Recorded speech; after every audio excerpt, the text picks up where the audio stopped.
qué alegría. Sábado. Sábado es una isla de paz en medio de cualquier tormenta. El sábado es un oasis en medio del desierto de la vida. ¿Por qué razón? Porque es aquí donde encontramos la cura para nuestras heridas por el amor de Dios. Y bajo las promesas de Dios nuestras cargas son más livianas.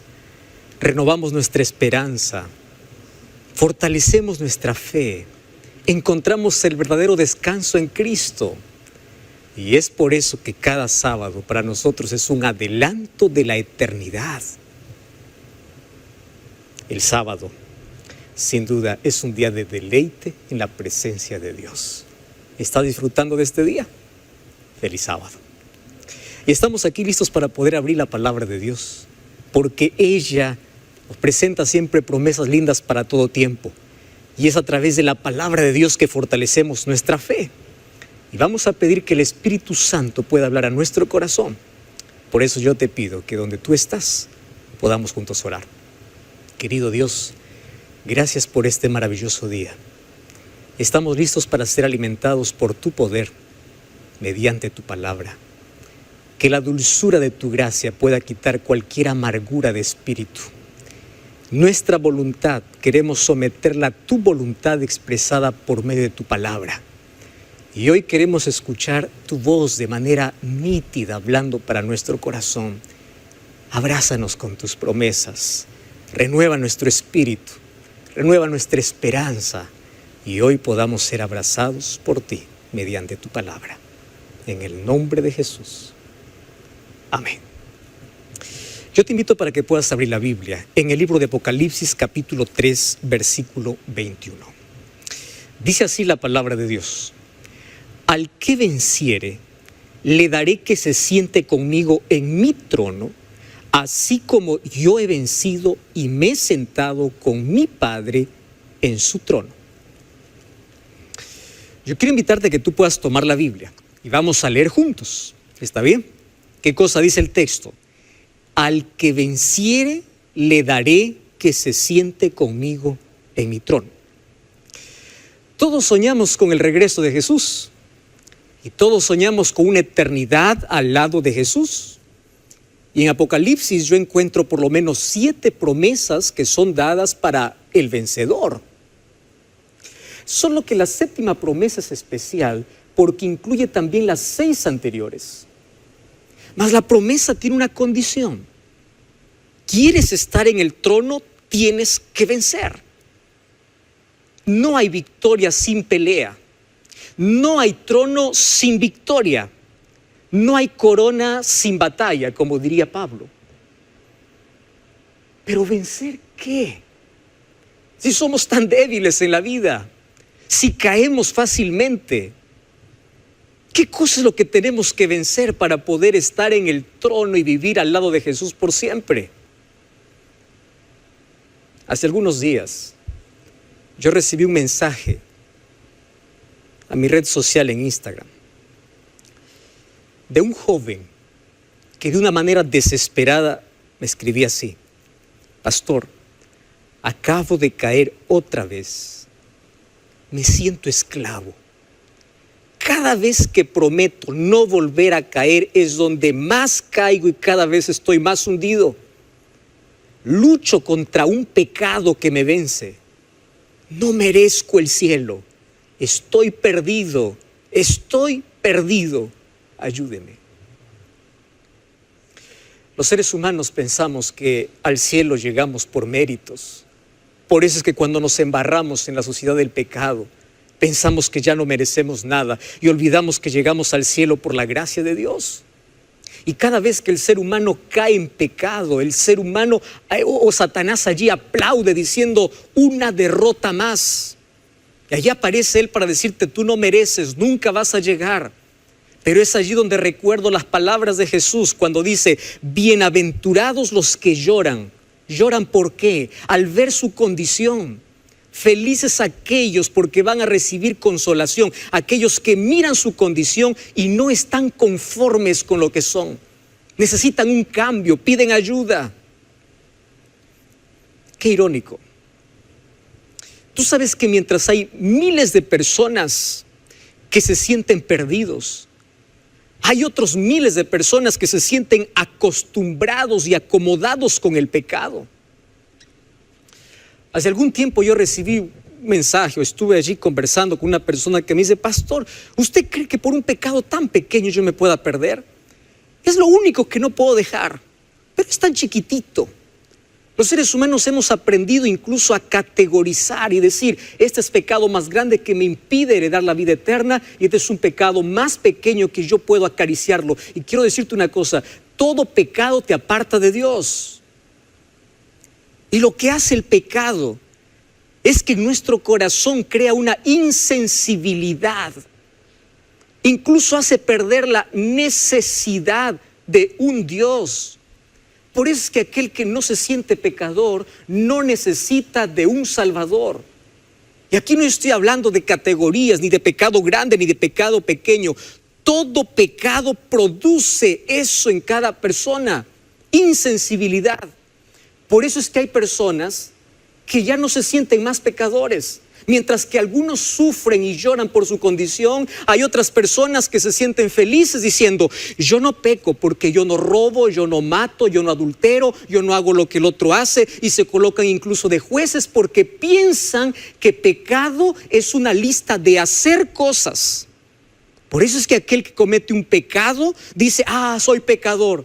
Pero aquel que piensa que porque no mata, no roba, es honrado, porque es una persona admirada, entonces se siente merecedor del cielo. Allí está el mayor problema en cuanto a la visión que nosotros tenemos de la vida. Mientras que algunos se sienten como el fariseo, otros como el publicano. Otros se sienten como aquel joven rico que dice: yo soy perfecto, entonces ¿qué más tengo que hacer para heredar la vida eterna? Mas cuando voy a la palabra de Dios, en el libro de Romanos capítulo 14, versículo 23, dice así: todo aquello que no proviene de fe es pecado. Incluso las cosas buenas están manchadas por el pecado si no proviene de fe. Y el libro de Santiago capítulo 4, versículo 17 dice: el que sabe hacer lo bueno y no lo hace, comete pecado. Entonces, pecado no solamente tiene que ver con acciones. Pecado también tiene que ver con motivaciones. ¿Qué es lo que te motiva a hacer aquello que estás haciendo? El pecado va más allá de una lista de cosas. Ahora viene Apocalipsis 3:21 y dice: el que venciere se sentará en el trono. ¿Qué cosa tenemos que vencer? Nuestro mayor enemigo es Satanás y el pecado que está dentro de nuestra propia naturaleza. ¿Y cómo poder ser victoriosos? Recuerdo que hace algún tiempo bauticé a una señorita, 21 años más o menos tendría ella. Y después del bautismo ella apareció allí con una hoja en blanco y un lapicero. Y me decía así: pastor, dígame por favor todas las cosas que yo tengo que hacer y las cosas que no tengo que hacer.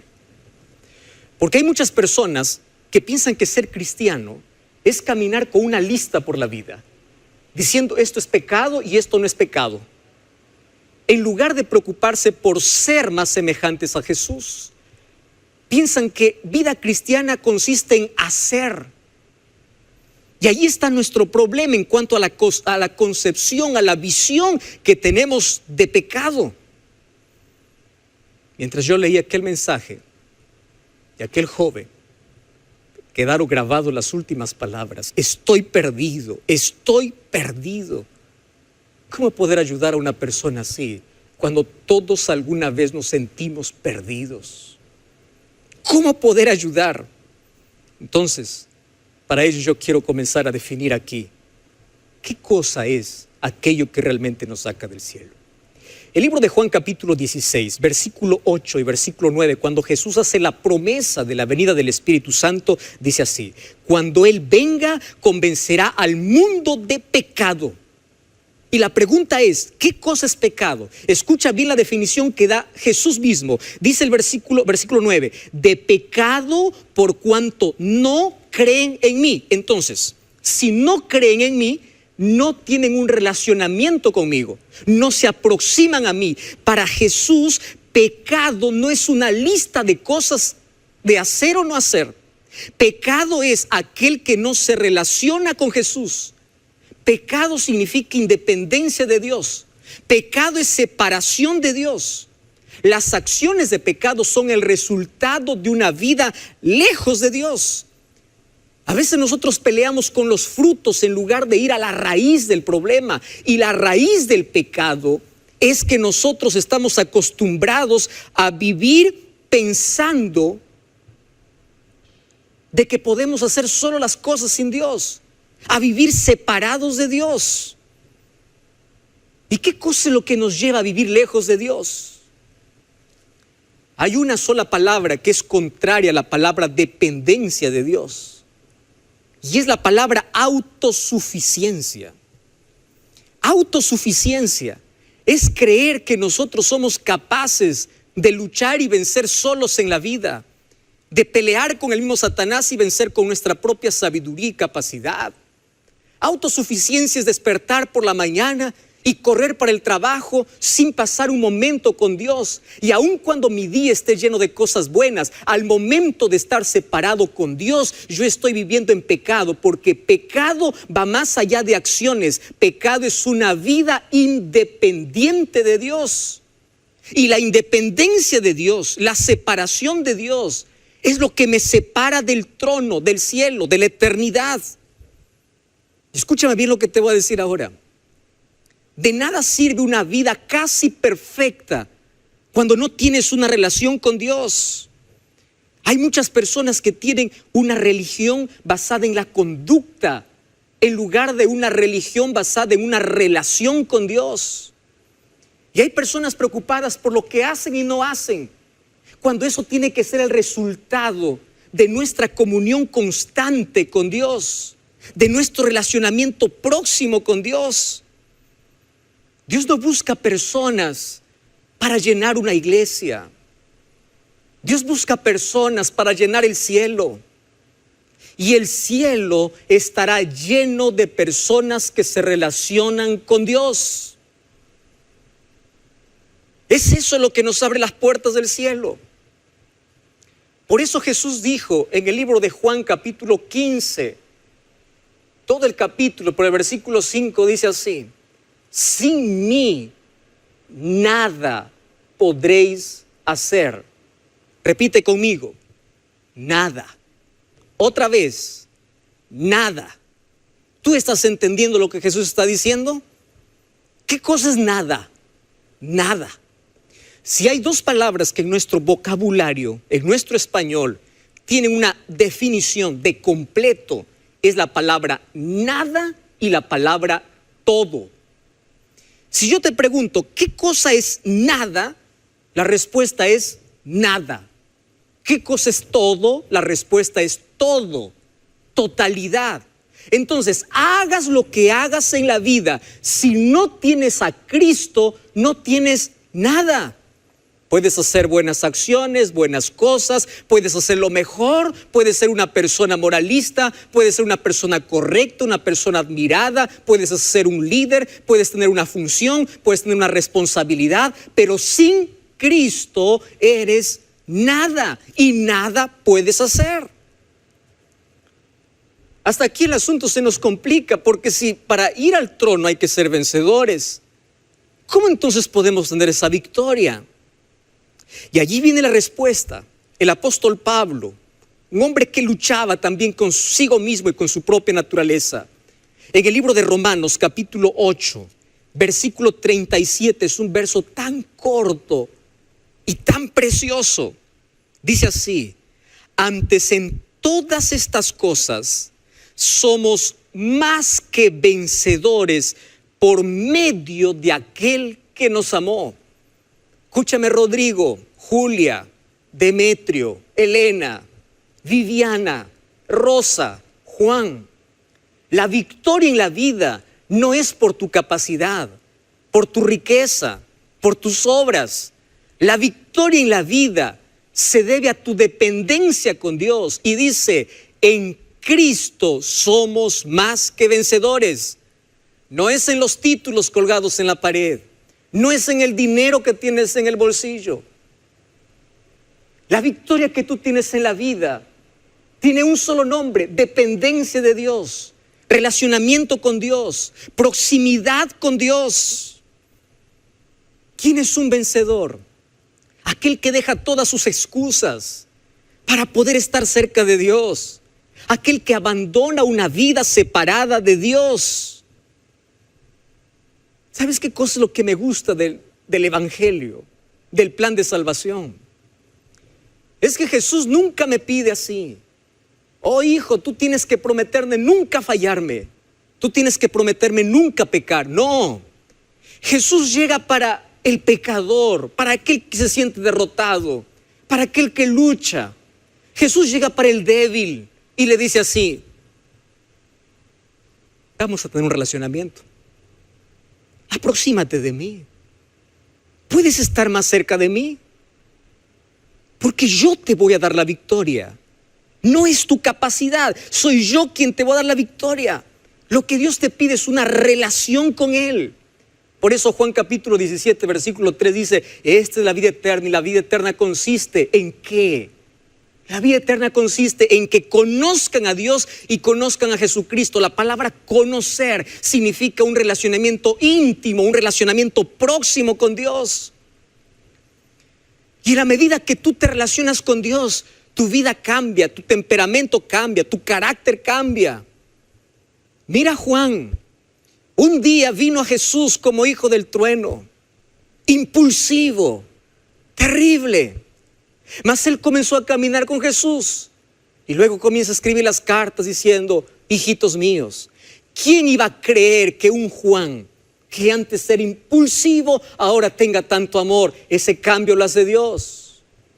Mira un Pablo, un día perseguidor de cristianos, odiaba a los cristianos, odiaba a Cristo. Pero luego de su encuentro con Cristo, su vida cambió a tal punto de dar su vida por Cristo. ¿Cómo él llegó a amar lo que antes odiaba y ahora odiaba lo que antes amaba? Eso es lo que hace Dios. Dios puede cambiar tus gustos depravados. Dios puede cambiar aquellas inclinaciones deformadas. Dios puede cambiar tu vida destruida en el pecado y pueda construirla por su gracia. Ese cambio no ocurre por la cantidad de años que estás en una iglesia. Ese cambio ocurre por la cantidad de tiempo que dedicas para relacionarte todos los días con Dios. Y Dios coloca tu vida en armonía con su palabra, en armonía con su ley. Su ley es colocada en tu corazón. Y las cosas espirituales nos dan placer. Yo ya escuché historias realmente impresionantes. Personas, yo recuerdo una historia que un día un líder de una iglesia local se acercó y me dice: pastor, usted no sabe quién era yo antes de poder estar aquí en la iglesia. Yo era un borracho, gustaba tanto de la bebida que yo nunca imaginé algún día dejar la bebida. Yo decía: sin bebida no hay vida. El día que yo dejaba de beber, ese día sentía que yo moría. Hoy me doy cuenta que era apenas para anestesiar el dolor que llevaba por dentro. Pero sabe una cosa, yo me encontré con Dios. Y ahora cuando yo voy cerca de un bar, paso por cerca de una cantina, usted sabe la repugnancia que yo siento. Usted sabe, yo pongo a pensar y digo: ¿cómo es que esto antes me gustaba tanto? Ahora no me gusta. ¿Qué cosa es lo que cambió? ¿Qué cosa cambió en la vida de este hombre? Fue el poder de Dios, el amor de Dios. Entonces las cosas que antes no te gustaban, ahora comienzas a amar. Y ahora empiezas a odiar las cosas que antes tanto amabas. Ese cambio no es superficial. Ese cambio comienza de adentro para afuera, no de afuera para adentro. Y ese cambio nos lleva a una sola palabra: dependencia. Cuán difícil es aprender a depender de Dios. La mayor lucha que todo cristiano tiene en la vida es por cuánto depende de Dios. ¿Y sabes cuándo nosotros aprendemos a depender? Cuando reconocemos que solos no podemos nada. Es allí donde comienza nuestra dependencia. Cuando tú dices, no puedo, por eso todo lo puedo en Cristo. Y si todo lo puedo en Cristo, yo busco a Cristo todos los días. Por eso Jesús dijo en Mateo capítulo 5, bienaventurados los pobres de espíritu. ¿Qué significa pobreza espiritual? Reconocer tu debilidad. Reconocer que solo tú no puedes en la vida. Eres pobre de espíritu. ¿Y por qué eres pobre? Tu necesidad te lleva a buscar a Dios. Pero tú sabes cuál es nuestro mayor problema en la vida.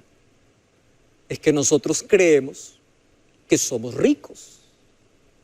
Y aquí yo no estoy hablando de un asunto material, estoy hablando de aquella riqueza que el cristiano siente que es espiritual.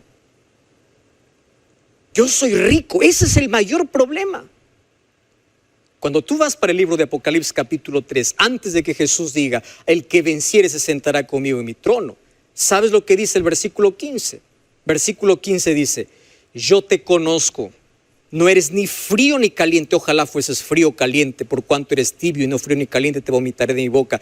Tú dices soy rico, pero no sabes que eres un desventurado, pobre, miserable, ciego y desnudo. Y te aconsejo que compres oro para que seas rico, vestiduras para vestirte y unge tus ojos con colirio para que veas. Presta atención.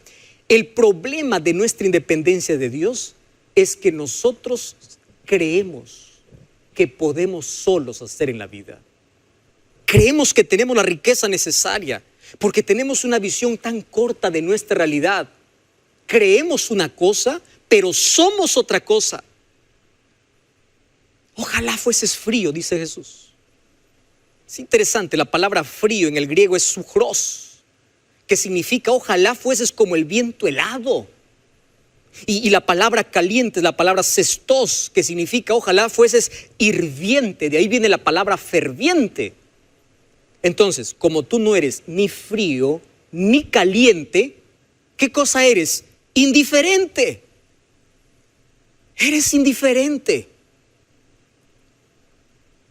De nada sirve que te coloques la camiseta de Jesús cuando juegas para el equipo contrario, cuando no tienes un compromiso cercano con Dios. Y la indiferencia nos lleva a la autosuficiencia. La autosuficiencia nos lleva a usar máscaras en la vida. Esas máscaras de apariencia. Por fuera caliente, por adentro frío, por afuera vestido, por adentro desnudo, por afuera lleno, por adentro vacío. Los labios hablan de Jesús, pero el corazón no tiene a Jesús. Y esa es la mayor pobreza y la miserableza que tendría el cristiano justamente en el tiempo del fin. Este mensaje es para la última iglesia. Hace algún tiempo fue invitado allí por una mamá para poder hablar con su hijo que era adolescente. Y ella decía, pastor, por favor hable con mi hijo. No quiere saber nada de las cosas de Dios. Yo lo crié de una manera correcta, lo llevaba siempre a la iglesia. No sé qué le sucede. Me acerqué para poder hablar. Tendría unos 14 años más o menos que el muchacho. Y allí entre abrir un poco el corazón y darle un poco de confianza, empezamos a hablar sobre el asunto espiritual. Y él me dice, pastor, a usted le mandó mi mamá, ¿verdad? Porque mi mamá manda a todos los pastores a hablar conmigo. Mas yo le voy a confesar una cosa, dice. Usted sabe por qué yo no quiero saber nada de religión. Y él me confesó un asunto muy duro que partió mi corazón. Me dice, pastor, usted no conoce a mis papás. Mis papás son perfectos en la iglesia. Sonríen para todo el mundo. Son personas aplaudidas por todos. Pero usted no sabe cómo ellos son en casa. Si usted viera las peleas que ellos tienen, cómo resuelven sus problemas, si usted viera cómo ellos son, usted no creería que son cristianos. Y él me dijo un asunto muy serio. Y me dijo así, pastor, si el evangelio que tanto se predica no pudo cambiar la vida de mis padres, yo no lo necesito. tibieza, cálido por fuera, frío por dentro. Esa es la realidad de esta iglesia. La indiferencia que les lleva a la autosuficiencia. Y si te das cuenta, Apocalipsis 3 no condena, no condena otra cosa como apostasía o herejía, sino diferencia. El pueblo está infectado de orgullo. ¿Y por qué? Porque Cristo está fuera. Y porque Cristo está fuera del corazón, está perdiendo la necesidad de Dios. Él está viviendo un autoengaño. Personas que creen que porque está un largo tiempo en la iglesia es suficiente para ir al cielo. Y no se dan cuenta, dice que tú eres un pobre, la palabra tojos, que significa que eres un mendigo. Pero lo triste es que no te das cuenta, eres ciego y necesitas del Espíritu Santo para ver tu realidad. ¿Qué realidad? Es que estás desnudo. ¿Sabes qué cosa me llama la atención? Génesis 3 y Apocalipsis 3 tienen una relación interesante. Génesis 3 yo considero allí la primera iglesia cuando cayó en pecado, Adán y Eva. Y allí Apocalipsis 3 es la última iglesia, la iglesia que espera a Jesús. Mira la diferencia, mira la semejanza. Allí en el jardín del Edén, cuando pecaron, ellos quedaron desnudos, pero eran conscientes de su desnudez y Cristo los cubrió. La iglesia en la Odisea está desnuda, pero desnuda porque prefiere su propia justicia y rechaza el vestido que Cristo le ofrece. El problema en Génesis 3 es que ellos se dan cuenta. El problema en Apocalipsis 3 es que ellos no saben de su realidad. En Génesis 3 Jesús llama: Adán, ¿dónde estás? Y en Apocalipsis 3 Jesús llama: he aquí estoy a la puerta y llamo. En Génesis 3 Adán y Eva se esconden detrás de un árbol. En Apocalipsis 3 el ser humano se esconde detrás de una puerta. Pero ambos están en la misma situación y la misma solución es Cristo. Y el consejo es: compra. ¿Qué significa comprar? Dar algo a cambio de. Lo que Jesús está diciendo es: por favor, renuncia a tu autosuficiencia, entrega tu autosuficiencia para que seas lleno de mi presencia. Compra el oro refinado en fuego, que según 1 Pedro 1:7 es la fe, es la mayor riqueza, porque todo lo demás se puede acabar en la vida. Compra aquellos vestidos. Renuncia a tu autosuficiencia para ser vestido por Cristo.